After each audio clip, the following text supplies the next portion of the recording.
یہ 4 چیزیں وہ یہ کہتے ہیں کہ جب تک نہیں مانو گے اس وقت تک ہم تمہیں منکر حدیث کہیں گے۔ میں اس کے جواب میں ایک جملہ عرض کرتا ہوں کہ یہ 4 چیزیں ماننے کے بعد اگر انسان حدیث کا اقرار کرتا ہے تو ہم آج اعلان کرتے ہیں کہ ہم منکر حدیث ہیں۔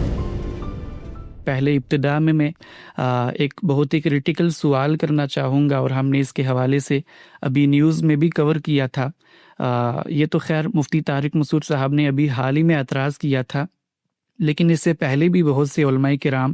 ہمیشہ یہ اعتراض آپ پر کرتے ہیں کہ غامدی صاحب جو ہیں ہمیشہ اس بات کو بڑی اصرار کے ساتھ بیان کرتے ہیں کہ وہ منکر حدیث نہیں ہیں، لیکن دوسری طرف جب ہم ان کو کہتے ہیں کہ نزول عیسیٰ کے حوالے سے صحیح بخاری کے اندر باقی احادیث کی کتابوں کے اندر بھی روایات ہیں، حدیثیں ہیں، تو آپ ان کا انکار کیوں کرتے ہیں؟ تو ان کو ایک کھلا تضاد نظر آتا ہے کہ غامدی صاحب حدیثوں کا انکار بھی کر رہے ہوتے ہیں اور اس کے ساتھ ساتھ جو ہے یہ بھی کہتے ہیں کہ وہ حدیثوں کا انکار نہیں کرتے۔ لیکن ابھی حال ہی میں ہم نے دیکھا کہ غامدی صاحب کا جو حدیث پروجیکٹ تھا علم النبی کے نام پر، تو وہ پورا کا پورا حدیث کے اوپر ہی بیسڈ ہے، اور اس کے ساتھ ساتھ جو غامدی صاحب کی مختلف کتابیں ہیں، میزان کے اندر سینکڑوں جگہ آپ نے حدیثیں جو ہیں وہ نقل کی ہیں۔ تو ایک جو کنٹراڈکٹری چیزیں نظر آ رہی ہیں کہ ایک طرف جو ہے آپ اپنی کتابوں کے اندر حدیث پروجیکٹ کے اوپر بھی کام کر رہے ہیں، اور دوسری طرف علماء کرام بار بار اس بات پر اصرار کرتے ہیں کہ آپ منکر حدیث ہیں۔ تو آپ اس پورے کے پورے الزام کو کیسے دیکھتے ہیں؟ جی جناب، بہت شکریہ۔ دیکھیے، یہ جو بات عام طور پہ کہی جاتی ہے کہ غامدی صاحب کا دبستان یا فکر فراہی کے ماننے والے لوگ حدیث کا انکار کرتے ہیں، یہ لوگ منکر حدیث ہیں، اور اس کے جواب میں جب ہمارے مواقف سامنے آتے ہیں اور ہم یہ کہتے ہیں کہ بھائی رسالت مآب صلی اللہ علیہ وسلم کی نسبت سے 3 ہی چیزیں ہیں جو دنیا تک پہنچی ہیں، ایک قرآن مجید ہے، ایک سنت متواترہ ہے، اور تیسرا آپ کی نسبت سے علم و عمل کی روایات ہیں جو ہم تک منتقل ہوئی ہیں۔ رسالت مآب صلی اللہ علیہ وسلم کی سیرت و سوانح ہے، آپ کی دین کی شرح و وضاحت ہے، تفہیم و تبیین ہے، مماثل صورتحال میں آپ کے اطلاقات ہیں، آپ کے اجتہادات ہیں۔ اس ذخیرے پر مبنی لٹریچر اور ڈیٹا ہم تک پہنچتا ہے جس کو اصطلاح میں اخبار احاد یا حدیث سے تعبیر کیا جاتا ہے۔ یہ 3 چیزیں ہم تک پہنچی ہیں۔ پہلی 2 چیزوں کے بارے میں کوئی سوال ہی نہیں ہے، اس لیے کہ قرآن مجید کی کیا حیثیت ہے وہ خود اس نے واضح کر دی ہے، سنت کی کیا حیثیت ہے خود قرآن مجید نے واضح کر دی ہے۔ جو تیسری چیز ہے اس کے بارے میں ہمارا نقطہ نظر 2 اور 2 4 کی طرح ہمیشہ سے لکھا ہوا موجود ہے۔ غامدی صاحب نے اپنی کتاب میزان کی ابتدا میں بھی لکھی، اور اسی طریقے سے مبادئ تدبر حدیث کے زیر عنوان، اور پھر ابھی علم النبی جو ان کی کتاب آئی ہے اس کے مقدمے میں بھی اس بات کی وضاحت کر دی ہے۔ اس کے ساتھ ساتھ مقامات ہی میں ان کا ایک مضمون ہے جو مولانا زاہد الراشدی صاحب کے بعض استفسارات کے جواب میں لکھا تھا۔ ہر جگہ پر 2 اور 2 4 کی طرح اس نقطہ نظر کو واضح کیا ہے کہ رسالت مآب صلی اللہ علیہ وسلم کی نسبت سے جو روایات ہم تک پہنچتی ہیں ان کی صحت پر مطمئن ہو جانے کے بعد ہم ان کے بارے میں کیا نقطہ نظر اپناتے ہیں۔ ہماری رائے یہ ہے کہ رسول اللہ صلی اللہ علیہ وسلم کی حیثیت مطاع کی ہے، ان کی اطاعت کرنے کا حکم اللہ تعالیٰ نے دیا ہے، اور ان کے فیصلے جو دین کے باب میں ہم تک پہنچ چکے ہیں ان کو بے چون و چرا ماننا یہ ایمان کا تقاضا ہے۔ ہم نے اس کو بیان کیا ہے کہ فلا وربک لا یؤمنون حتی یحکموک فیما شجر بینہم ثم لا یجدون فی انفسہم حرجا ویسلموا تسلیما۔ قرآن مجید نے یہ فیصلہ کر دیا ہے کہ پیغمبر جب کسی معاملے میں فیصلہ کر دیں تو پھر اس سے انکار کی گنجائش باقی نہیں رہتی۔ اسی پس منظر میں ہمارا یہ نقطہ نظر قائم ہوا ہے کہ حدیث رسالت مآب صلی اللہ علیہ وسلم کی نسبت سے جب ہم تک پہنچ جاتی ہے تو وہ اصل دین ہی کی شرح و وضاحت ہوگی، یہ اس کا دائرہ ہے۔ خود رسالت مآب صلی اللہ علیہ وسلم کو قرآن مجید نے پابند کر دیا ہے کہ آپ نے اللہ کا یہ دین ہی لوگوں تک پہنچانا ہے، تو اصل کی فرع ہوگی، متن کی شرح ہوگی، اسی طریقے سے جو کچھ ہمارے پاس اجمال میں دین کے اندر آ چکا ہے، اس کے تصورات، عقائد محکم ہو چکے ہیں، اس کی تفصیلات آ جائیں گی۔ اس کی چھوٹی چھوٹی مثالیں بھی لے لیتے ہیں تاکہ لوگوں کو سمجھنے میں آسانی ہو جائے۔ اصل کی فرع ہوگی، متن کی شرح ہوگی اور اجمال کی تفصیل ہوگی، یہ حدیث کا دائرہ ہے۔ اس میں آپ پہلی چیز دیکھیں تو اللہ تعالیٰ نے قرآن مجید میں یہ بتایا ہے کہ 2 بہنوں کو نکاح میں جمع نہیں کر سکتے۔ اس کی جو بھی ریزننگ، حکمت، علت ہے وہ اپنی جگہ پر اس وقت زیر بحث نہیں ہے۔ رسالت مآب صلی اللہ علیہ وسلم نے اسی اصل چیز کو سامنے رکھ کر اس کی جو حقیقی علت اس میں کار فرما تھی، مماثل صورتحال پر بھی اس کا اطلاق فرمایا، اور یہ کہا کہ پھوپھی بھتیجی اور خالہ اور بھانجی کو آپ نکاح میں جمع نہیں کر سکتے۔ یہ جو اصل حکم موجود تھا اسی ہی کی فرع ہے، یعنی اسی پر جو علت وہاں کار فرما تھی، اسی علت کا اشتراک کسی نئی مماثل صورتحال پہ دیکھا تو اس پر رسالت محمد صلی اللہ علیہ وسلم نے اطلاق کر کے دنیا کو بتا دیا۔ متن کی شرح ہوگی، یعنی جو کچھ آپ کے سامنے متن آتا ہے اس متن کے کچھ عقلی یا لسانی مضمرات ہوتے ہیں۔ دنیا بھر میں جب بھی متون وجود پذیر ہوتے ہیں تو ان متون کے اندر وجود پذیر ہوتے وقت کچھ عقلی اور لسانی مضمرات رکھ دیے جاتے ہیں۔ وہ عقلی اور لسانی مضمرات تدبر سے، تعقل سے، غور و فکر سے، کلام کو سمجھنے سے، ان کے سیاق کو سمجھنے سے ہمیشہ لوگوں پر واضح ہو جاتے ہیں۔ یہی کام بعض روایات میں، بہت کم تفسیری روایات منقول ہیں رسالت محمد صلی اللہ علیہ وسلم کی نسبت سے، ان میں آپ نے یہی کام کیا ہے، اور اس میں کوئی ایک بھی ایسی مثال نہیں ہے جو قرآن مجید موجود ہے، جو اس کے عقلی لسانی مضمرات ہیں، اس سے ہٹ کر آپ نے کوئی نئی چیز اس میں بیان کی ہو۔ اس کی بھی ایک مثال لے لیتے ہیں۔ مثال کے طور پہ اللہ تعالیٰ نے قرآن مجید میں فرمایا ہے کہ السارق والسارقۃ فاقطعوا ایدیہما، کہ جو چور ہے وہ چوری کرتا ہے مرد یا عورت، ان کے دونوں ہاتھ کاٹ دیے جائیں گے۔ اب چوری کیا چیز ہوتی ہے؟ چوری کا فعل کس شخص پہ صادق آتا ہے؟ یہ جس وقت کلام وجود پذیر ہو رہا تھا تو اس میں کچھ صیغے استعمال ہوئے چور کے، مطلب چور جس نے چوری کی صفت کو بدرجہ اتم اپنے اندر اپنا لیا ہو۔ اب چوری بالعموم کس چیز کو کہا جاتا ہے؟ یہ علم اور عقل کے مسلمات ہیں۔ اسی طریقے سے کلام جب وجود پذیر ہوا تو اس کے اندر یہ عقلی اور لسانی مضمر محذوف تھے کہ کہیں پر آپ کا قلم گرا ہوا ہے، مجھے نہیں پتہ چل سکا کس کا ہے، میں نے اٹھا کے جیب میں ڈال لیا، تو کیا اس پہ بھی ہاتھ کٹیں گے؟ تو اسی کو رسالت محمد صلی اللہ علیہ وسلم نے واضح کر دیا کہ نہیں، چوری سے مراد یہ نہیں ہے کہیں کھیت سے گزرتے ہوئے کسی کا امرود توڑ کے تم نے کھا لیا تو اس پہ بھی ہاتھ کٹیں گے، چور ہونا چاہیے اس کو۔ تو یہ کلام کے عقلی لسانی مضمرات تھے جس کو آپ صلی اللہ علیہ وسلم نے کھول دیا۔ تیسری چیز کیا ہے؟ اجمال میں کوئی چیز بیان ہوئی ہے۔ مثال کے طور پہ قیامت کا پورا تصور، پورا کا پورا عقیدہ قرآن مجید میں بیان ہو چکا ہے۔ اب اس اجمال کی تفصیلات ہیں، اس اجمال کی تصویر واضح کی گئی ہے، اس کے مصداقات نمایاں کیے گئے ہیں، اس کے شواہد کو پیش کیا گیا ہے۔ تو اللہ کے پیغمبر کو اللہ تعالیٰ مختلف رویا کے ذریعے قیامت کے اخبار سے آگاہ کرتے تھے۔ تو مختلف علامات قیامت جو ہیں وہ رسالت محمد صلی اللہ علیہ وسلم کی نسبت سے ہم تک پہنچتی ہیں۔ تو جس وقت وہ ہم تک پہنچتی ہیں تو نہ کسی عقیدے میں، نہ کسی علم میں، نہ کسی عمل میں مستقل بالذات اضافہ کر رہی ہوتی ہیں، وہ اللہ کے رسول کی نسبت سے جب تک ہم تک آتی ہیں تو ہمارا جب اس پر اطمینان ہو جاتا ہے تو ہم اس کو مان لیتے ہیں۔ یہ حدیث کا دائرہ ہے، یعنی اصل کی فرع، متن کی شرح اور اجمال کی تفصیل، اس سے باہر نہ کبھی حدیث نے کوئی اقدام کیا۔ جو کچھ ذخیرہ حدیث ہمارے سامنے موجود ہے اس کو اٹھا لیں، 70,000 کے قریب کہتے ہیں روایات ہیں، کوئی ایک روایت، ہمارا مکتبہ فکر اس کے لیے چشم برہ ہے کہ ایک روایت پیش کی جائے جس روایت کے بارے میں رسالت محمد صلی اللہ علیہ وسلم یہ دعویٰ کر کے آ رہے ہوں کہ یہ جو کچھ قرآن مجید نے کہا ہے، اصل کی فرع، متن کی شرح اور اجمال کی تفصیل کا دائرہ، اس سے باہر مستقل بالذات نیا عقیدہ، نیا عمل میں امت میں اپنی ان اخبار ہاتھ کے ذریعے منتقل کر رہا ہوں۔ چنانچہ یہی امر واقع ہے، اور یہی قرآن مجید کی جو حیثیت اس نے متعین کی ہے، وہ میزان ہے، وہ فرقان ہے، وہ حکم ہے، وہ مہیمن ہے، دین کے معاملے میں وہی حرف آخر ہے، وہی قول فیصل ہے، وہی برہان قاطع ہے، اس کی حیثیت ہے، وہ دین بیان کرے گا۔ اس نے پھر آگے یہ مقرر کر دیا ہے کہ جو سنت ہے، دین کی عملی روایت پیغمبروں کی تہذیب میں چلتی چلی آ رہی ہے، وہ جا کر پیغمبر سے لو، پیغمبر نے اس کو عمل میں جاری کر دیا، کسی ایک شخص کے اوپر اس کو چھوڑا ہی نہیں کہ وہ آگے منتقل کرے گا اور تاریخ کے ذریعے پہ آئے گا۔ وہ علم کے انہی قطعی ذرائع سے منتقل ہوئی ہے، جیسے قرآن مجید ہوئی ہے، جیسے سنت متواتر ہوتی ہے۔ تو یہاں تک بات بالکل واضح ہے۔ اب ہم جب یہ بات کہتے ہیں، میں نے گزشتہ دنوں جب ہماری کتاب جس کا آپ نے حوالہ دیا اس کی تقریب رونمائی تھی، اس میں گفتگو کرتے ہوئے ایک جملہ کہا کہ غامدی صاحب نے روایات کی جو شرح کر دی ہے، اب ان کے انکار کے لیے آپ کو قرآن مجید کا انکار کرنا پڑے گا، تو اس سے بھی یہی مراد تھی، کیونکہ جب ہم حدیث کو قرآن کی روشنی میں دیکھ رہے ہیں، حدیث کو قرآن کی اصل کی فرع قرار دے رہے ہیں، حدیث کو قرآن کے متن کی شرح قرار دے رہے ہیں، حدیث کو قرآن کے اجمال کی تفصیل قرار دے رہے ہیں، تو اب جب آپ میرے پاس آ کر کہیں گے کہ فلاں حدیث کو میں نہیں مانتا، تو میرے لیے وہ حدیث مستقل بذات نہیں کھڑی ہوئی، اس کے پیچھے ایک محکم ذریعہ علم ہے قرآن مجید کا، تو پھر آپ کو یہ کہنا پڑے گا کہ پھر میں مثال کے طور پہ قرآن مجید کی بھی اس بات کو نہیں مانتا، اس لیے کہ وہ اسی بات کی شرح و وضاحت ہے، وہ اسی بات کے اجمال کی تفصیل ہے، وہ اسی بات کی تفہیم و تبیین ہے۔ تو یہ پس منظر ہے۔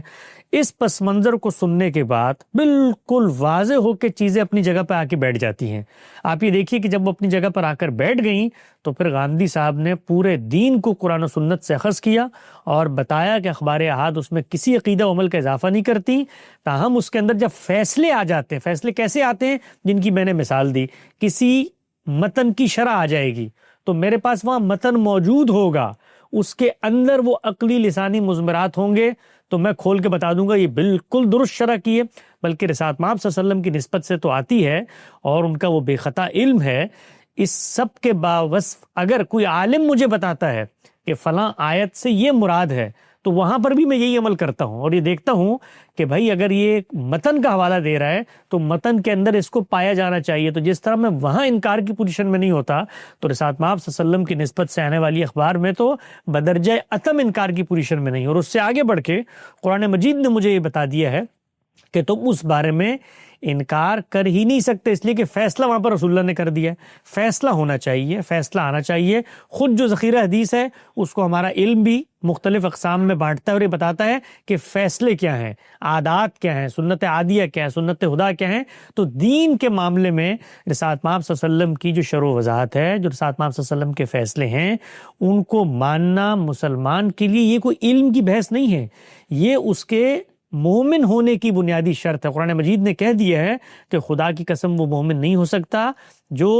پیغمبر کے فیصلوں کو اس طریقے سے نہ مانے۔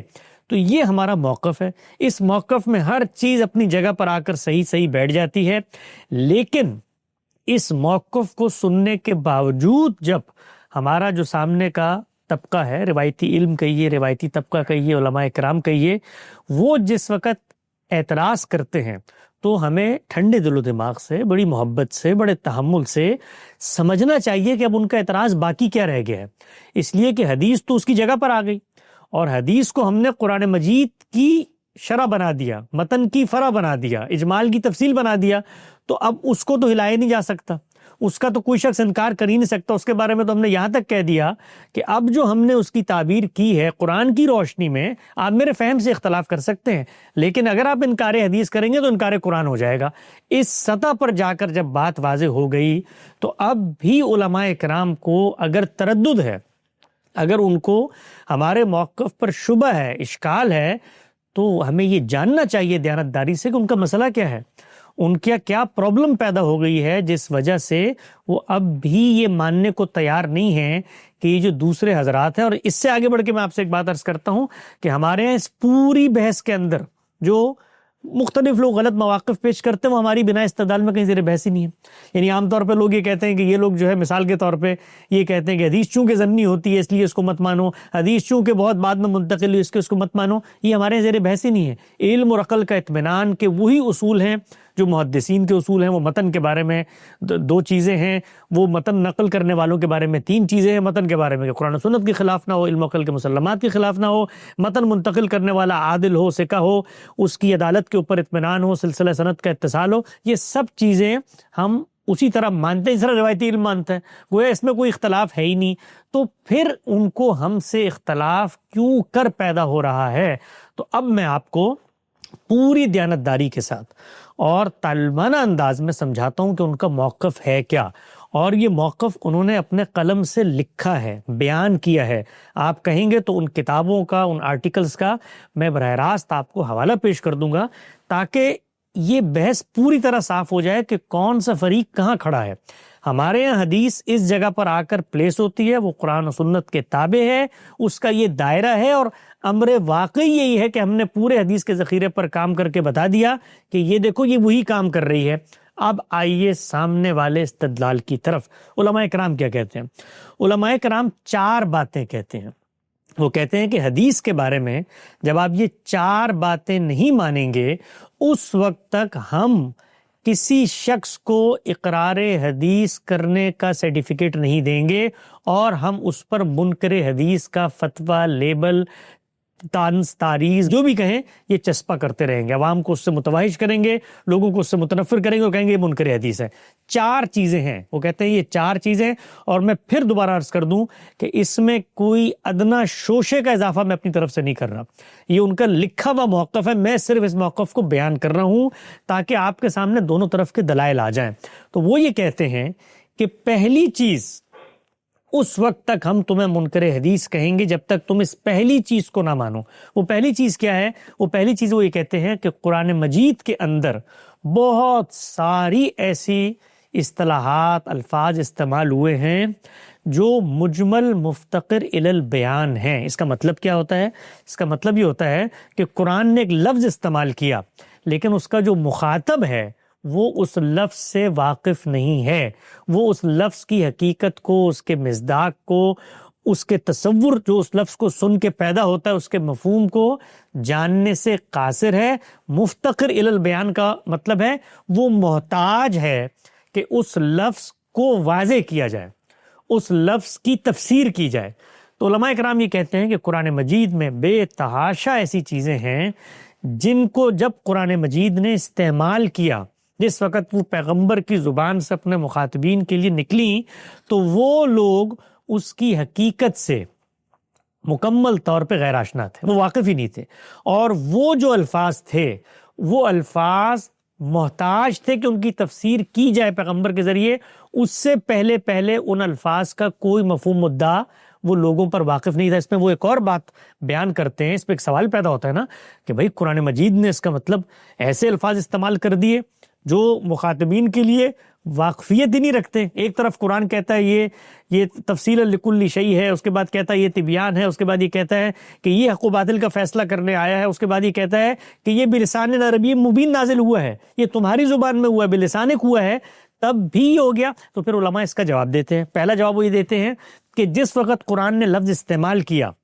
اور مجھ تک پہنچا، پیغمبر نے کہا بھائی اقم الصلاۃ یا حج البیت، یہ لفظ اس نے استعمال کیے، تو مجھے نہیں پتا تھا اس کا کیا مراد ہے۔ تو جب تک پیغمبر نے مراد واضح نہیں کی، وہ یہ کہتے ہیں کہ یہ مومنین کا ابتلا تھا کہ وہ بغیر سمجھے، ظاہری بات ہے جس وقت پیغمبر نے آیت پڑھی ہوگی، آیت کا سلسلہ جاری ہوا ہوگا، تو کچھ تفسیر میں کوئی وقت آیا ہوگا نا، کوئی فرق آیا ہوگا، چلو 1 سیکنڈ ہی کا فرق آیا ہو، تو اس 1 سیکنڈ میں کیا کرنا تھا؟ تو وہ کہتے ہیں کہ اس 1 سیکنڈ میں اللہ نے آپ کو ابتلا میں، آزمائش میں ڈال دیا تھا کہ بغیر سمجھے، بغیر جانے، بغیر اس تصور کو اپنے اندر تسلیم کیے کہ صلاۃ سے کیا مراد ہے، زکوٰۃ سے کیا مراد ہے، حج سے کیا مراد ہے، صوم سے کیا مراد ہے، اس کو مان لو، یہ تمہارا ابتلا ہے، آزمائش، امتحان ہے۔ تو یہ پہلی بات وہ کرتے ہیں۔ اور پھر دوسری بات وہ یہ کرتے ہیں کہ یہ جو تصورات بیان ہوئے ہیں، ان تصورات کو پھر رسالت مآب صلی اللہ علیہ وسلم نے بیان کیا، سمجھایا کہ یہ وہ مجمل مفتقر الی البیان ہے جس کی ہم شرح و وضاحت کر دیتے ہیں، اس کے بعد وہ تمہیں سمجھ میں آئیں گے۔ تو ہمارے علماء اکرام یہ کہتے ہیں کہ اگر آپ اس پہلے تصور کو نہیں مانتے کہ قرآن مجید کے اندر ایسے الفاظ ہیں جو مجمل مفتقر الی البیان ہیں، جو شرح و وضاحت تفسیر کے محتاج ہیں، اور حدیث ان کی شرح و وضاحت اور تفسیر کرتی ہے، اس سے پہلے قرآن یہ کام نہیں کرتا، اگر آپ یہ پہلی چیز نہیں مانتے تو آپ منکر حدیث ہیں۔ یہ ان کا موقف ہے پہلے نقطے کے بارے میں۔ 4 نکات ذہن میں رکھیے گا، ایک ایک کو ساتھ ساتھ لے کے چلیں گے۔ اس پہلے نقطے کی چند مثالیں بھی لے لیں۔ مثال کے طور پر قرآن مجید میں آئے حج کا ذکر، تو وہ یہ کہتے ہیں کہ حج تو عربی زبان کا ایک لفظ ہے، اس کا مطلب ہوتا ہے قصد کرنا۔ حج سے شریعت میں کیا مراد ہے؟ یہ مفتقر الی البیان ہے، یہ محتاج تعویل ہے، محتاج بیان ہے، یعنی اس کو سمجھایا جائے گا۔ زکوٰۃ لفظ آ گیا ہے، پتہ نہیں کیا ہے، یہ مفتقر البیان ہے۔ تو یہ تصور ہے ان کا حدیث کے بارے میں کہ پہلے قرآن کو مجمل مانو مفتقر البیان، اور پھر حدیث کو جب تک بیان تفسیر نہیں مانو گے اس وقت تک ہم تمہیں منکر حدیث کہیں گے۔ اس پہلے نقطے پر ایک ایک لفظ کا تبصرہ کرتے کرتے میں آگے بڑھتا چلا جاتا ہوں۔ ہمارے نزدیک قرآن مجید میں کوئی ایک چیز بھی مجمل مفتقر الی البیان نہیں ہے۔ قرآن مجید جب یہ کہتا ہے روزہ رکھو، تو روزہ کیا ہے؟ یہ پیغمبر نے جاری کر دیا ہے۔ روزہ کیا ہے؟ قرآن مجید کہتا ہے یہ تم پر اسی طرح فرض کیے گئے جیسے تم سے پچھلے لوگوں پہ فرض کیے گئے تھے۔ ان کے اندر جو ترمیم اضافہ کرنا وہ پیغمبر کی ذات کر کے جاری کر چکی ہے۔ آپ روزے ہی کی آیات کو دیکھیے نا کہ قرآن مجید روزے کا کہیں بھی ابتدائی حکم دے ہی نہیں رہا، بلکہ وہ یہ کہہ رہا ہے ایام معدودات، ابھی تم جانتے ہو کہ کون سے دن ہیں جن میں روزہ رکھا جاتا ہے، پیغمبر جاری کر چکا ہے۔ نماز کا کہیں پر بھی قرآن مجید ابتدائی پہلا حکم نہیں دے رہا کہ آؤ آج سے نماز فرض کر دی گئی ہے، پیغمبر نے جاری کر دی ہے۔ تو نماز سے لوگ واقف ہیں، نماز لوگ پڑھ رہے ہیں، حج لوگ کر رہے ہیں، یہاں تک کہ رسالت مآب صلی اللہ علیہ وسلم نبوت سے پہلے حج کر رہے ہیں۔ قرآن مجید یہ بتاتا ہے کہ ابراہیم علیہ السلام کو حج کے مناسک سکھائے گئے، یہ حج وہاں پر ہمیشہ سے جاری ہے۔ تو جس وقت قرآن مجید نے حج کا لفظ استعمال کیا تو اہل عرب کے لیے وہ قصد کے معنی میں تھا، وہ جانتے تھے، وہ جو قبیلہ وہاں پر موجود تھا قریش کا، ان کے 12 ڈپارٹمنٹس تھے جو حاجیوں ہی کی خدمت پہ مامور تھے، تو حج ان کے لیے واقف تھا، روزہ ان کے لیے واقف تھا، نماز ان کے لیے واقف تھی، زکوٰۃ ان کے لیے واقف تھی۔ یہ سب چیزیں خود پیغمبر صلی اللہ علیہ وسلم کو آپ دیکھیے کہ وہ قرآن کے نزول اور نبوت سے پہلے اعتکاف کرنے کی غرض سے گئے ہوئے ہیں، تو اعتکاف بھی واقف تھا۔ ہر چیز ہو رہی ہے، نماز ہو رہی ہے حرم کے اندر، اس کے اندر اگر کوئی بدعات تھیں، اس کے اندر اگر کوئی خرافات تھیں، تو وہ سب چیزیں پیغمبر کی ذات نے الگ سے ٹھیک کر کے جاری فرما دی ہیں سنت میں۔ لہذا قرآن مجید جس وقت کسی اصطلاح کو بیان کرتا ہے، یہ بات ذہن میں رکھیں کہ اصطلاح اس وقت تک بن ہی نہیں سکتی جب تک اس کا مصداق خارج میں نہ پایا جائے، ورنہ تو پھر قرآن مجید کو یہ کہنا تھا کہ آؤ بھائی میں بتاتا ہوں صلاۃ کے تو 6 معنی ہوتے ہیں، تو میں جس صلاۃ کو ذکر کر رہا ہوں اس کے یہی افکار و اعمال ہیں۔ یہی وہ مسئلہ ہے پھر جو علماء کو پیش آیا کہ قرآن مجید صلاۃ کا ذکر کر رہا ہے اور صلاۃ تو کوئی موجود ہی نہیں ہے قرآن میں۔ تو اب ہم یہ کہتے ہیں کہ قرآن میں جب صلاۃ بیان ہوئی تو وہ مجمل مفتقر البیان تھی، اس کا معنی کسی کو نہیں پتا تھا۔ یہ حدیث ہے جس نے آ کر ہمیں بتایا کہ نماز ہوتی کیا ہے۔ تو پھر ہم اس پہ کہتے ہیں کہ ذرا وہ حدیثی بھی لے آؤ، وہ لے آؤ ذخیرہ جس کے اندر قرآن مجید کے اس مجمل مفتقر البیان کے بعد رسول اللہ صلی اللہ علیہ وسلم نے فرمایا ہو آؤ لوگوں میں آج تمہیں نماز پڑھانا سکھاتا ہوں، وہ ایک ہی روایت لے آئے جس سے پوری نمازی نکال کے دے دیں، تو یہ امر واقعی کے بھی خلاف ہے۔ یہ پہلی بات۔ دوسری بات علماء اکرام یہ فرماتے ہیں کہ جس وقت تک آپ حدیث کو قرآن مجید کی جو ہدایت قرآن مجید نے دی ہے اس کے اندر اگر وہ عام ہدایت تھی تو اس کی تخصیص، اس کو محدود کر دینا، اس کے اندر کوئی شرط حد عائد کر دینا، اس کو خاص کر دینا، یا وہ کوئی خاص آیت تھی اس کی تعمیم، یہ نقطہ نظر آپ حدیث کے ذریعے کرنے پر آمادہ نہیں ہیں تو پھر ہم آپ کو منکر حدیث کہیں گے۔ مثال دیتا ہوں اس کی۔ مثال یہ ہے کہ قرآن مجید نے کہا کہ بھائی زانی مرد ہو یا عورت، وہاں پر لفظ استعمال کیا الزانی والزانیہ، زانی مرد ہو یا عورت اگر وہ زنا کا ارتکاب کرتے ہیں تو ان کے اوپر 100 کوڑوں کی سزا کا نفاذ کیا جائے گا۔ یہ قرآن مجید نے بیان کر دیا۔ علماء کرام یہ کہتے ہیں کہ آپ کو ہم منکر حدیث کہیں گے اگر آپ قرآن کی بنیاد پر یہ اصرار کریں کہ قرآن مجید نے تو بغیر کسی شرط کے، بغیر کسی تخصیص، بغیر کسی تعدید، بغیر کسی ترمیم، بغیر کسی اضافے کے یہ بات بیان کی ہے کہ بھائی زانی مرد ہو رہا تو اس کے ساتھ یہ معاملہ ہوگا۔ تو اگر آپ یہ بات قرآن کی بنیاد پہ مانتے ہیں کہ قرآن یہ کہتا ہے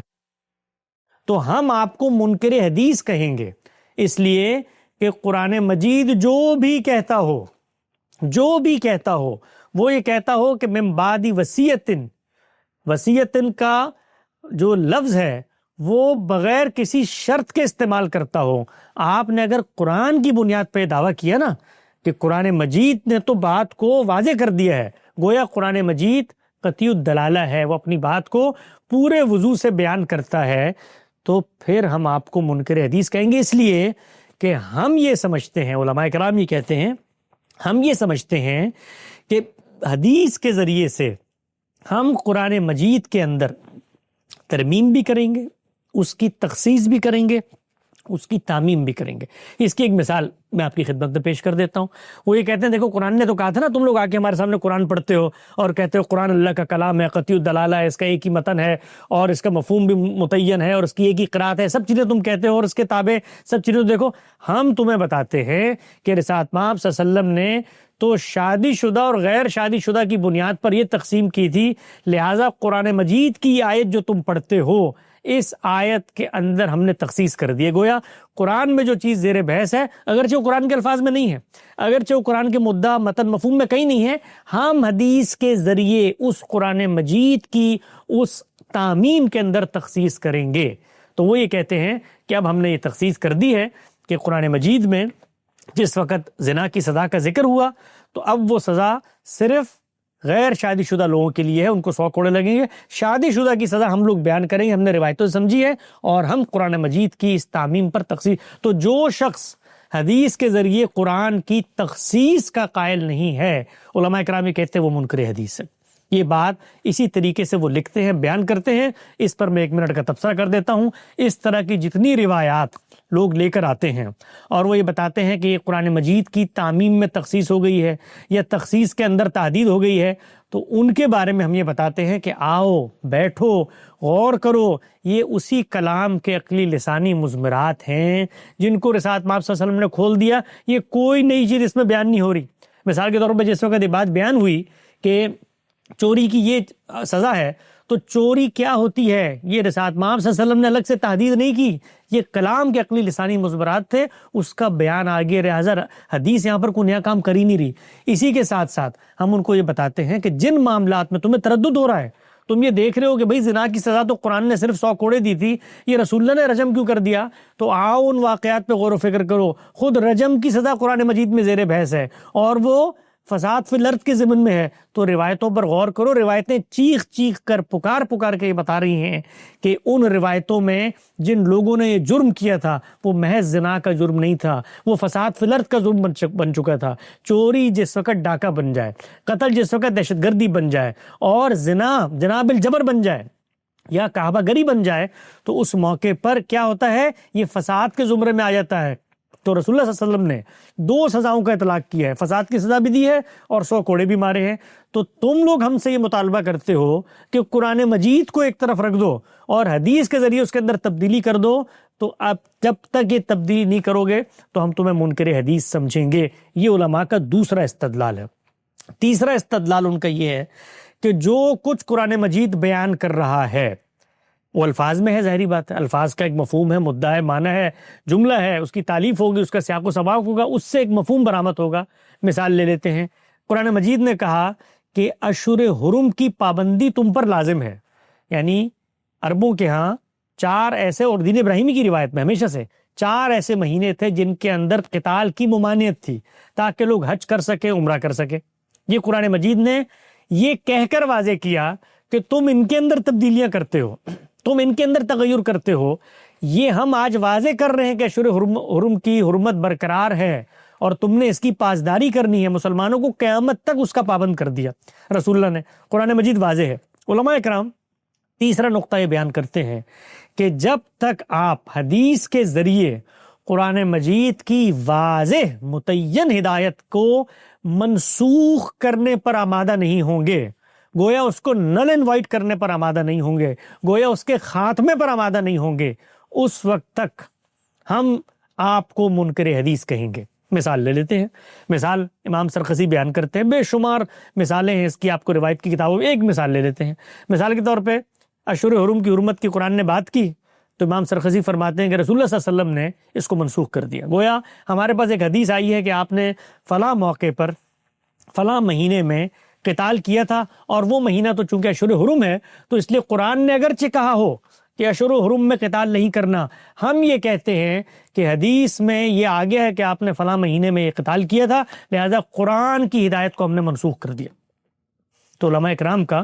تیسرا نقطہ نظر یہ ہے کہ حدیث کے ذریعے قرآن کو منسوخ کرنے پر جس وقت تم آمادہ نہیں ہوگے اس وقت تک ہم تمہیں منکر حدیث سمجھیں گے۔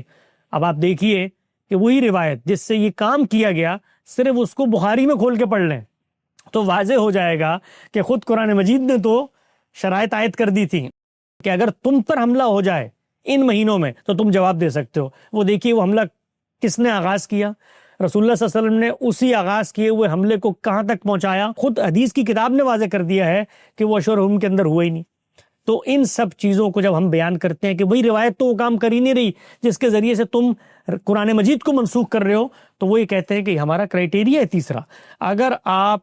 حدیث کے ذریعے قرآن کو منسوخ کرنے پر آمادہ نہیں ہوں گے تو ہم آپ کو منکر حدیث کہیں گے۔ یہ تیسرا کرائٹیریا۔ چوتھا اور آخری کرائٹیریا ان کا یہ ہے منکر حدیث کا لیبل لگانے کے لیے کہ جس وقت تک کوئی بھی روایت آپ کے سامنے آتی ہے، کوئی بھی روایت، اس روایت کو انسانوں نے جب سمجھا ہے، علماء اکرام نے جب سمجھا ہے، سلف صالحین نے جب سمجھا ہے، تو اس سمجھنے سے جو ان کا ایک نقطہ نظر وجود پذیر ہوا ہے، جو آئیڈیا ڈیولپ ہوا ہے، وہ چونکہ ایک آدمی کا نہیں ہے، افراد کی اتنی بڑی تعداد کی انڈرسٹینڈنگ ہے حدیث کی، لہٰذا حدیث کے مفہوم پر جب اجماع ہو جائے تو اس سے اگر آپ اختلاف کرتے ہیں، اس وقت حجیت حدیث زیر بحث نہیں ہے، یعنی حدیث کی جو انڈرسٹینڈنگ ہے، مثال لے لیتا ہوں بھئی، حدیث کی انڈرسٹینڈنگ ہے کہ رسول اللہ صلی اللہ علیہ وسلم نے فرمایا جس شخص کی تہبند ٹخنوں سے نیچے ہوگی وہ جہنم میں جلائی جائے گی، تو وہ یہ کہتے ہیں کہ یہ حکم تکبر کی غرض سے ہو یا نہ ہو اس پر اجماع ہے۔ یا ایک اور مثال لے لیتے ہیں، مثال کے طور پہ وہ کہتے ہیں کہ یہ نزول مسیح کی روایت جس کا آپ نے ذکر کیا کہ یہ کتابوں میں آ گئی ہے، اور اب اس سے مراد یہ ہے کہ اس میں حصی طور پر سیدنا مسیح دوبارہ زمین پر اتر کے تشریف لائیں گے۔ یہ جو بھی روایتیں ہیں ان پر ہماری ایک انڈرسٹینڈنگ ڈیولپ ہو چکی ہے انسانوں کی،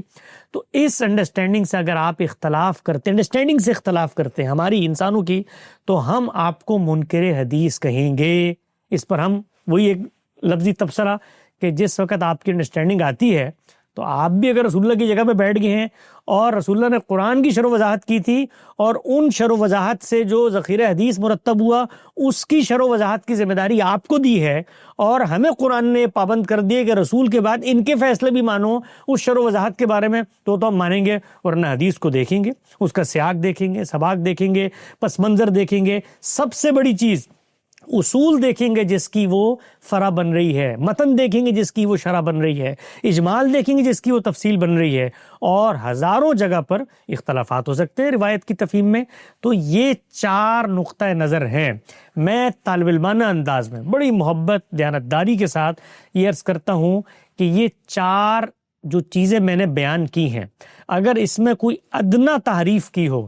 ادنا ترمیم اضافہ کیا ہو جو علماء کرام کہتے ہیں، تو آپ آ کر میرا گریبان پکڑ لیں۔ میں نے بے کم و کاست ویسے بیان کی ہیں جیسے وہ بیان کرتے ہیں۔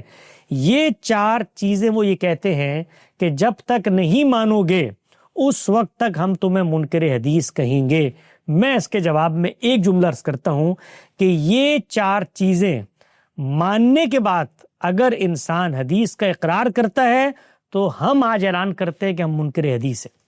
ہیں، ہم منکر حدیث۔ اگر یہ 4 چیزیں ماننے کا مطلب اقرار حدیث ہے تو ہم انکار حدیث کرتے ہیں۔ اس پس منظر میں اگر یہ 4 چیزیں ماننا ہے انکار حدیث تو پھر ہم منکر حدیث ہیں، اس لیے کہ ان 4 چیزوں کو ماننے کا لازمی تقاضا یہ ہے کہ پھر آپ قرآن مجید کا انکار کر دیں، پھر آپ یہ مان لیں کہ قرآن مجید اصل نہیں ہے، قرآن مجید اختلافات کا فیصلہ کرنے نہیں آیا، حق و باطل کے لیے وہ میزان نہیں ہے، وہ فرقان نہیں ہے، وہ مہیمن نہیں ہے، سلسلہ وحی کو اس پر پرکھ کے نہیں دیکھا جائے گا۔ پھر آپ کو یہ ماننا پڑے گا کہ قرآن مجید قطعی الدلالہ نہیں ہے، پھر آپ کو یہ ماننا پڑے گا کہ اس کے متون کے اندر بھی بے شمار اختلافات ہیں، اس کی قرات کے اندر بھی بے شمار اختلافات ہیں، پھر آپ کو یہ ماننا پڑے گا کہ اس کے اندر متشابہ آیات بھی ہیں، اس کے اندر مجمل مفتقر البیان بھی ہے، اس کے اندر اتنی چیزیں ہیں جو انسانوں کو پتہ ہی نہیں تھی اللہ تعالیٰ نے کہہ دی۔ پھر آپ کو یہ ماننا پڑے گا کہ وہ اصل نہیں ہے، روایات فیصلہ کن درجہ رکھتی ہیں۔ اگر یہ مفہوم ہے تو اس پر اعلانیہ مسلمان کی حیثیت سے اس سے بڑا کوئی اقرار نہیں ہو سکتا کہ ہم سب کہیں کہ جس پر علماء کرام منکر حدیث کا لیبل لگاتے ہیں ہم بدرجہ فخر اس کو قبول کر کے اپنے ماتھے کی زینت بنائیں گے، لیکن ساتھ ساتھ یہ بیان کریں گے کہ یہ جس چیز پر تم اقرار حدیث کر رہے ہو یہ اصل میں انکار قرآن ہے، یہ انکار قرآن ہے، اور ہم نے حدیث کی جو پلیسمنٹ کی ہے وہ دین کے فریم میں بالکل قرآن مجید کے مطابق ہے، صحیح جگہ پر ہے۔ اس پس منظر میں اگر آپ علماء اکرام کی گفتگو آئندہ سنیں گے جس وقت وہ ہمیں منکر حدیث کہتے ہیں، تو عام لوگوں پر دو چار کی طرح یہ بات بالکل واضح ہو جائے گی کہ کون سا فریق کس موقف کے ساتھ کہاں کھڑا ہے۔